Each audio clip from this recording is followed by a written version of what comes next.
हनी ट्रॅपच्या मुद्द्यावरून रोहिणी खडसे यांनी टोलेबाजी केलेली आहे। रोहिणी खडसेंची कवितेतून मिश्किल टोलेबाजी पाहायला मिळालेली आहे। शर्मेनं खाली घातली महाराष्ट्राची मान, हनी ट्रॅपच्या नादी लागून इज्जत ठेवली गहाण, भाजपचे मंत्री संत्री सारेच अडकलेत, अब्रूचे दिंडवडे चहूबाजूनी काढलेत, अशा प्रकारची कविता करत त्यांनी सत्ताधाऱ्यांवरती टीका केलेली आहे। खडसेंनी ही एक्सपोज केलेली आहे। शर्मेनं खाली घातली महाराष्ट्राची मान, हनी ट्रॅपच्या नादी लागून इज्जत ठेवली गहाण, भाजपचे मंत्री संत्री सारेच अडकलेत, अब्रूचे दिंडवडे चहूबाजूंनी काढलेत, अशा प्रकारची कविता करून त्यांनी टोलेबाजी केलेली आहे।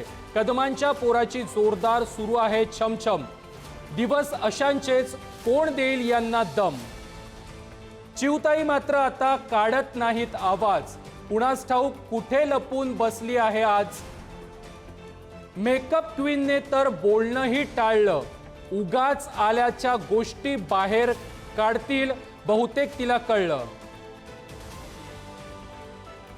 आपला असेल तर शांत बसायचे, विरोधी असेल तर आरडाओरडा करायचा, जनतेला आता या दोघींची गेम कळली आहे, सत्तेच्या नादी लागून यांची मनं मळली आहेत।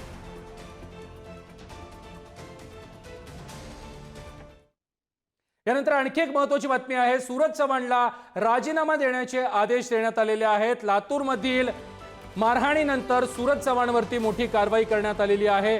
अजित पवारांनी राजीनाम्याचे आदेश दिलेले आहेत। लातूरमधील मारहाण प्रकरण आता सूरज चव्हाणना भोवलेली आहे।